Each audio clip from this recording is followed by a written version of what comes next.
Acho que fica aqui bem claro, né?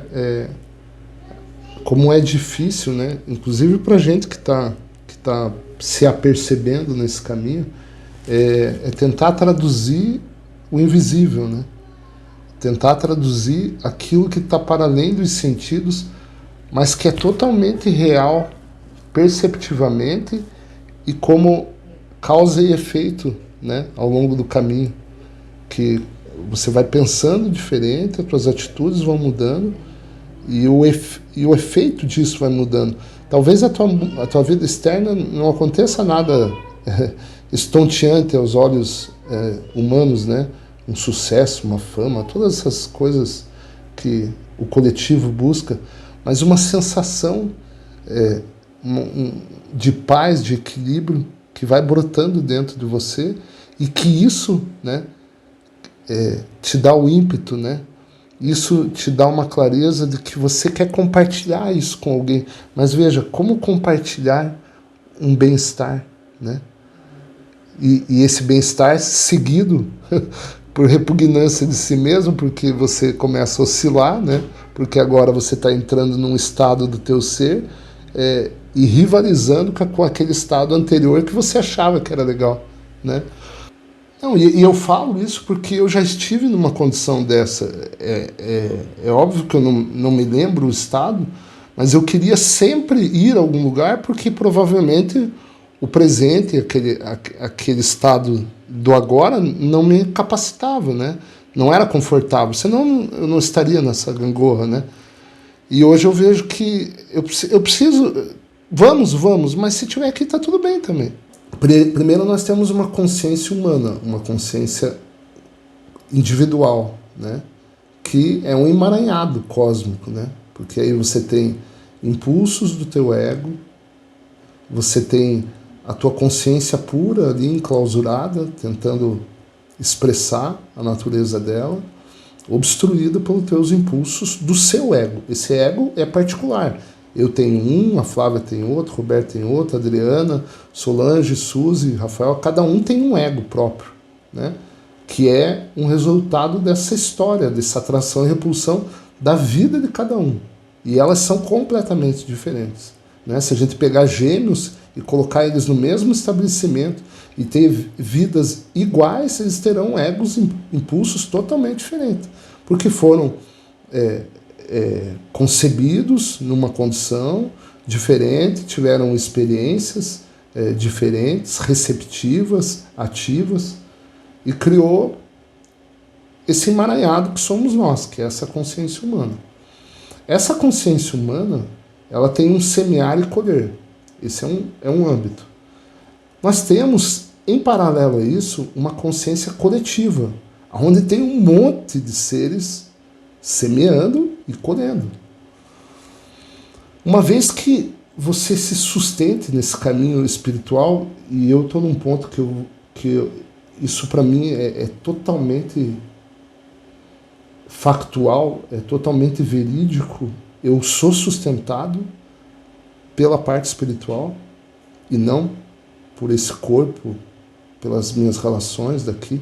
É isso que me sustenta. Eu já tive prova o suficiente para isso. E aí, se eu for negar isso, eu sou demagogo, entende? Eu não sou sincero.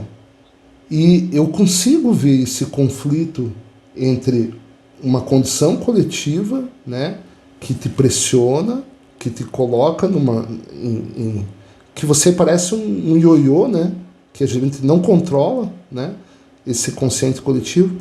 E eu percebo a minha consciência que Cristo chama, né, de o teu templo, né, não me lembro, não recordo a palavra que ele usa, né, volte para quando você volta para o teu íntimo lá, para o teu...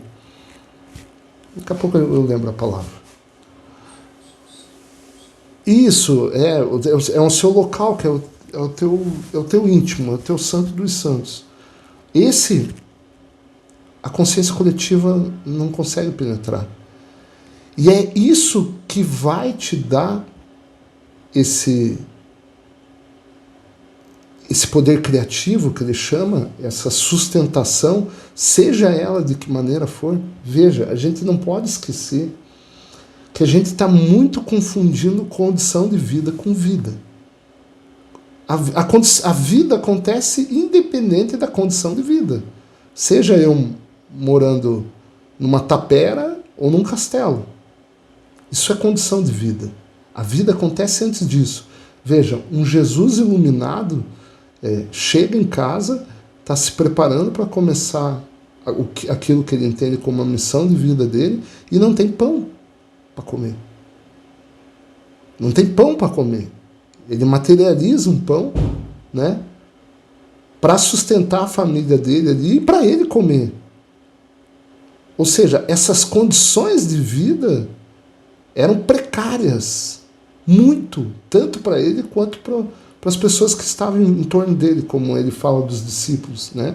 E a igreja, ela personificou isso, né? Ela criou personagens, né? E não era isso. Ele fala, você tem que entender que a nossa condição era muito precária. E aí eu pergunto, essa condição precária, até que ponto alterava esses êxtases deles, essa felicidade dele, né? Porque ele fala que ele estava, às vezes ele estava muito feliz, né? Expressando puro amor, e às vezes ele estava totalmente perplexo, né? Perplexo com o quê? Com o coletivo, com a consciência daquelas pessoas, com a cultura dela, com a ignorância dela, né? E dentro disso ele precisava se equilibrar. Ou seja, ele tinha uma consciência coletiva empurrando ele, onde ele falava para milhares de pessoas e ele saía dali exausto e precisava o quê? Se recolocar numa condição de recarregar as baterias, né, espirituais dele e física, né, porque é espiritual, mental, emocional, físico, né, é uma cadeia, ele vai afetando os níveis, né, de percepção. E aí ele se recarregava e voltava para fazer, em algum grau, muito parecido com o que a gente faz. A gente carrega e vai para a vida mundana, e vai se relacionar, e vai ver o nosso ego, e vai discutir, e aí nisso a gente vai calibrando. Mas o que sustenta nós, e a gente, acredito que todos aqui já percebem em algum grau, é a meditação, é a interiorização, é essa entrega. Veja, no conhecimento coletivo, a consciência humana está muito distante de um conhecimento desse. Ela vive o quê? Ela vive numa condição exclusivamente humana. E se ela vive numa condição exclusivamente humana, o que ela colhe? Inevitavelmente a colheita da condição coletiva, né? Ora, se a nossa consciência coletiva altera o clima, quem dirá da condição econômica numa época de transição de poder econômico, né? Porque o que nós estamos vivendo é isso, uma transição de poder econômico atrelado a uma escassez de produtos essenciais, seja energéticos, seja commodities, né? A gente está vivendo uma situação secular mesmo, senão milenar, entende? O poder econômico ele se move ao redor do mundo, né? A gente já teve governo romano que durou 600 anos, grego, mongol, já passou por tudo. Só que aí as pessoas vivem numa lacuninha de 80 anos, de 100 anos e falam, aqui é o poder. Não, o poder está ali, daqui a pouco ele vai estar em outro lugar, né? E essas transições acontecem, né? Moeda já foi sal, agora é digital. Condições de vida, não a vida. A vida não é isso. Isso é condição de vida. Então ele vem de uma parte lá da Primeira Guerra, da Segunda Guerra, para dizer como que a consciência coletiva vem se comportando. Tá? E aí ele chega no ponto onde nós estamos. E ele fala, e é aqui que se encontram agora. para além do que se tem passado na mente das pessoas e externalizado no comportamento e nas experiências planetárias, tem um efeito extremamente negativo de um pensamento e comportamento tão aberrante sobre a matéria, entre aspas, do próprio planeta. Porque, como vos disse na carta 1, e provavelmente não acreditastes em mim, porque aqui está traduzido especificamente, né? Então não tem os vos, os astes. Eu gosto de ler assim, mas eu acho que eles vão mudar. Mas quando estava no deserto, agora olha o que ele vai falar. Pude ver como uma mudança na minha consciência afetou a vibração das traças em minha volta. Acelerou-as ou abrandou-as. E assim a aparência mudaria tão ligeiramente que um espectador comum nunca teria notado as mudanças. Agora ele vai entrar no que a gente está falando aqui. Mas eu era apenas um homem que me fazia pensar no meu ambiente. O que dizer de cidades inteiras, países, lendo jornais, absorvendo todos os escândalos e crimes mais recentes e transportando isso durante o dia? O que dizer desse tipo de consciência destrutiva? Como é que isso se manifestaria no vosso mundo? Não iria para as áreas do vosso planeta que têm falhas? Áreas onde a composição da rocha e da terra está fraturada, tornada friável, menos embalada e estável? E quanto ao clima, há entre vós quem esteja bem ciente de que a consciência afeta a natureza do tempo. E aí ele volta aí ele finaliza assim, esse parágrafo, né? Tudo na vossa vida é consciência. Não podem pensar para si próprios que isto é consciência e que é matéria sólida. Tudo que é atualmente consciente e visível e as mentes humanas estão a criá-lo minuto a minuto. Ou seja, ninguém pode negar que não tenha trilhado o caminho. Você trilhou o caminho? Não, não trilhei. A tua opinião não serve para nada. Né? Ah, as cartas são isso. Você viveu as cartas?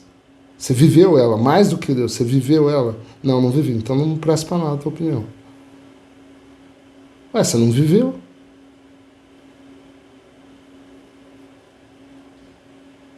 Né? É uma opinião demagoga, é uma opinião, né, literária.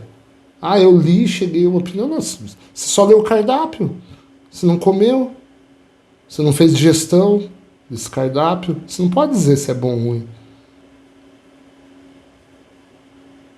Imagina ler o cardápio e chegar a uma conclusão se a comida é boa. Viu, Gisele? Essa frase aqui, de certa maneira, ela invalida toda a nossa preocupação com esse caos coletivo, né? Porque ela está colocando aqui, é muito forte essa palavra, essa frase, né? Você mesmo é a causa original de todas as infelicidades que sofre.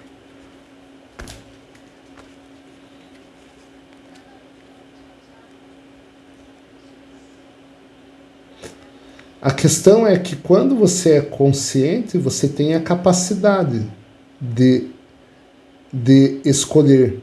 E quando você é inconsciente desse conhecimento, aí depois disso, refaz a pergunta, a ignorância é uma benção? A preocupação deles aqui é o seguinte, eles falaram, gente, se vocês não tratar os relacionamentos de vocês, vai dar merda. Porque é a semeadura, entendeu? As pessoas que nascerem na intenção amorosa, elas vão estar aptas a se libertar, né, da matéria espiritualmente. E as que forem concebidas numa condição de pressão do ego, vai ser muito difícil isso acontecer. Aí ele vai falar do que vem do espírito a espírito, o que vem da carne a carne, né? Lembra que eu já falei aqui no canal que eu tenho pavor daqueles textos que vêm seres de luzes. Eu tenho pavor disso. E nessa carta nova, que eu não sei que é de Cristo, eu acho que é. Ele fala 2 parágrafos, assim, que eu vou falar para vocês. É bem curtinho. Eu tô tirando uma linha, depois eu vou voltar um pouquinho num outro parágrafo. Ele fala assim, ele fala sobre as versões da verdade, né? Que o que vocês estão escutando não é a verdade, são versões da verdade, quando vocês seguem outros mestres, né? E aí ele fala, a versão fatal é quando se diz as pessoas que elas são divinas porque tiraram o seu ser da divindade. Tenho apenas uma palavra de aviso. Nada disto acontecerá até as pessoas tomarem consciência de que seu próprio pensamento humano só tem poder sobre a matéria do mundo, não é espiritual. O eu, entre aspas, esse pequeno eu nosso, de cada pessoa, não é a alma. E aí, enfaticamente, diretamente, ele escreve assim, a alma está escondida dentro do ego. Que é o que a gente vem estudando a vida inteira. Não, e perceba como cai bem fácil essa questão de amor incondicional nos relacionamentos, né? Veja, toda expectativa frustrada que você tem do outro é uma expectativa a partir do que você acha que é coerente para você. Sim, mas e o do outro? Ah, o do outro é outra expectativa. E a expectativa é o quê? Ah, é egoísta, né? Porque a tua é uma, não é correspondida, aí você se frustra. A dele é outra, também não é correspondida. Aonde que está o amor incondicional nisso? A manipulação vem do ego. O ser, o que ele faz? Ela vai ganhando autoridade sobre a mente, né? Porque ela começa a expressar e ela começa a enxergar essa ilusão, né? Essa ilusão dessas facetas que o ego busca. Você imagina todas as pessoas que têm um senso de pertencimento no ego, que acreditam que são a carreira, que acreditam na história delas, que acreditam em todos esses enfeites, né, da vida, que são elas. Você imagina se tirasse isso delas? Veja, é louco porque você tá colidindo 2 mundos. Você está colidindo um mundo espiritual com o mundo da forma. Mas esse intelecto que Cristo passa para nós, a gente tem que entender qual que é a função das cartas. Não é te dizer o que é a verdade através da verdade, mas dizer o que é mentira. Ele rompe com as tuas crenças para te entregar a verdade.